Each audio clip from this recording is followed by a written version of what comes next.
Hello, James here. I'm about to do an interview with Phil. Let's see.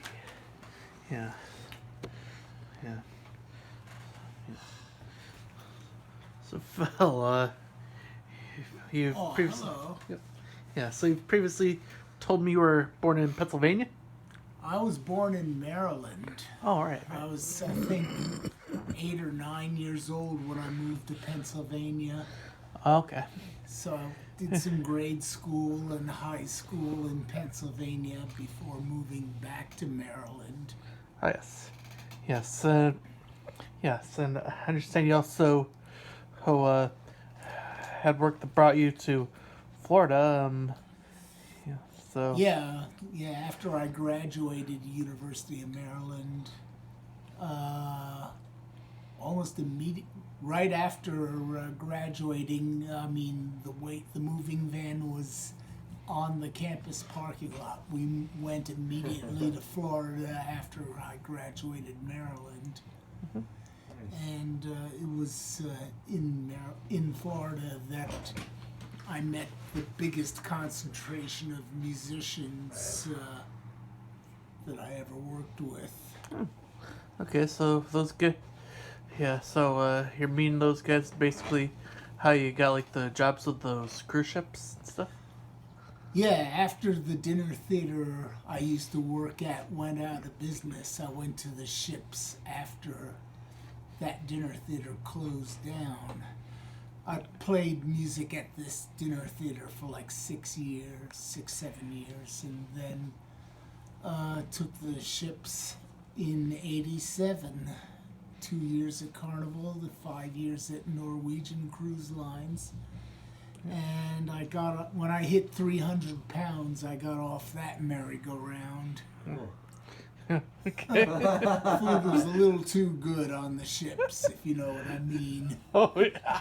You told us that you kind of like docked on the islands like Jamaica and Aruba and all. I would Tell go us to about- Ocho Rios, Jamaica, while my other musician friends in the band were trying to score weed in Jamaica. I was trying to score coffee, because Blue Mountain coffee was like $45 a pound back in the '90s, so What I about figured I women? could get it cheaper on the island.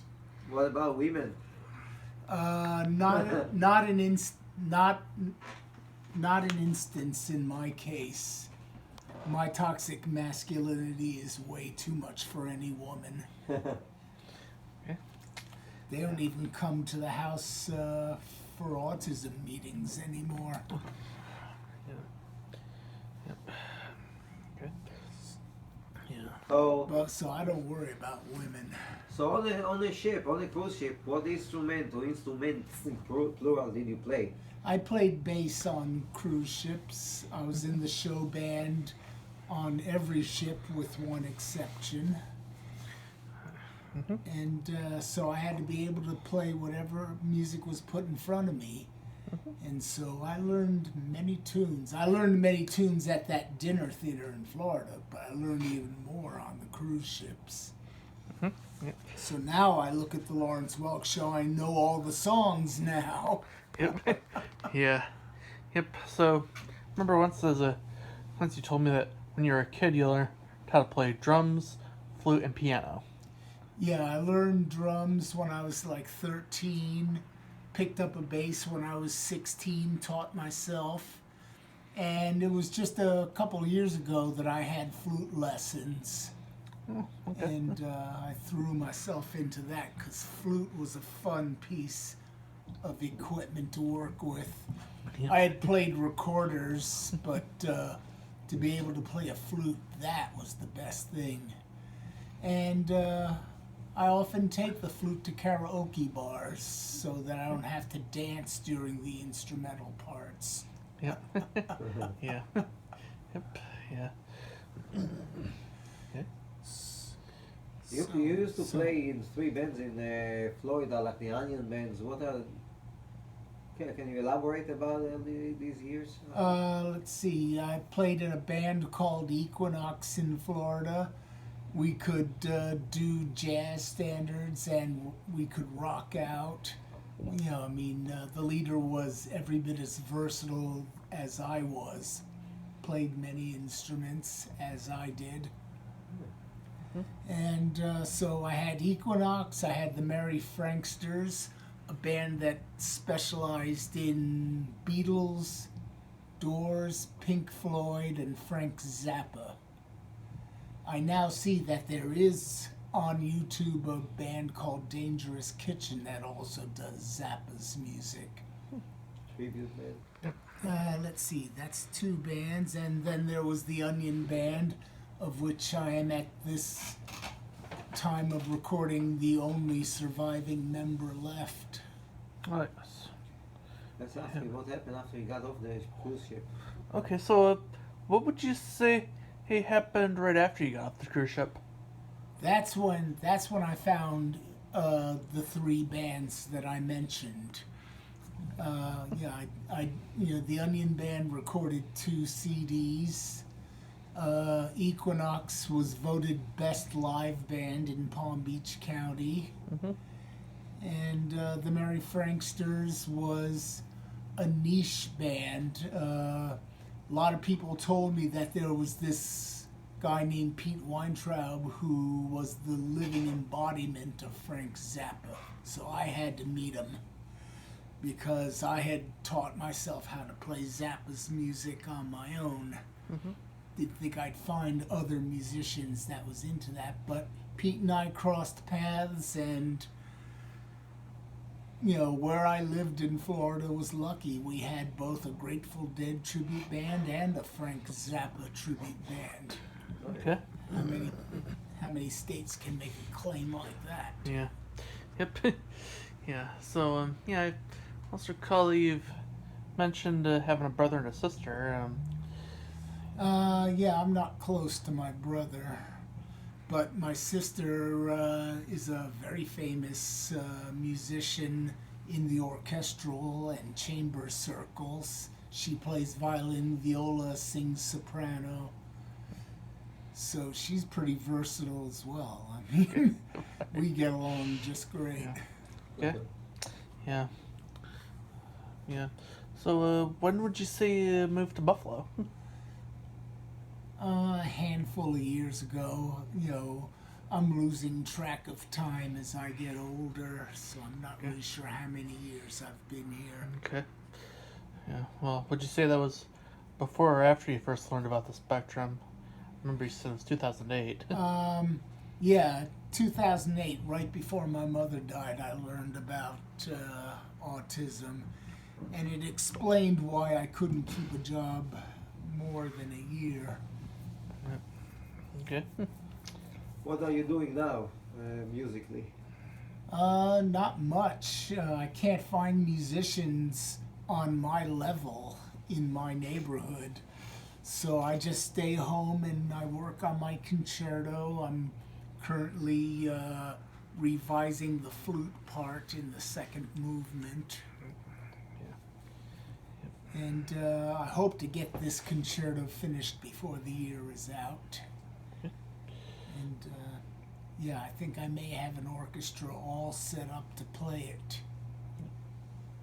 But I've got to finish the second movement and start work on the third. The third movement's going to be a tarantella, so that's pretty much going to write itself, I have a feeling. Yep. Okay. Yeah. What are your expectations of yourself, other people for the future? Looking forward to the future musically, or what do you expect to do? That really depends on how successful my musical networking is. I don't drive, so I can't really get out as much as I'd like to. For those of you who can't see it, we just let the cat back in. But I am continuing to work on this concerto, and once it's done, once I can get a performance of this concerto set up, I have a feeling it's going to put me on the map, because I don't think anybody has ever written for Pinball Machine and Orchestra. I'm going to be the first to do so. Okay.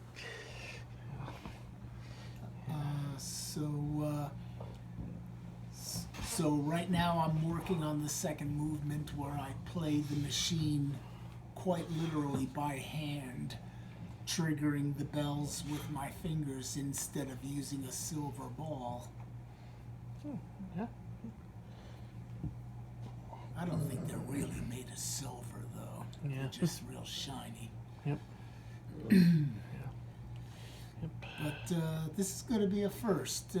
I've seen composers write for typewriters, but I will be the first to write for a pinball machine. And Phil is a versatile player. He can play about a dozen instruments. He's just looking for students so he can teach and make a honest, honorable living.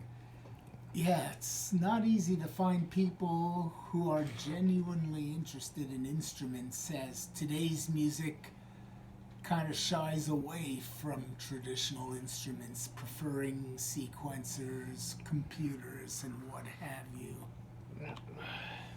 But there's always a new generation coming up, and those parents will no doubt want their kids to play instruments. So hope springs eternal.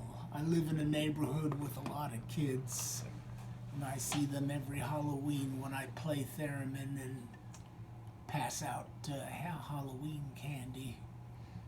And the neighborhood always looks forward to it every year. It's important to bring live music to a holiday like Halloween. Get to play spooky music and all. Have I left anything out?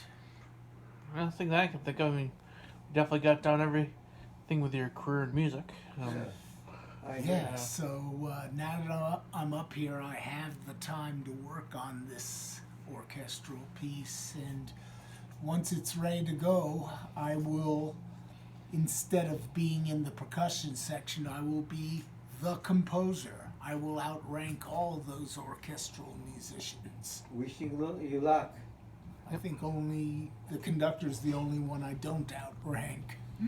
Yep. Yep. All right. Yep. I think that's about it. So, yep. Have a good night, everybody. Good night.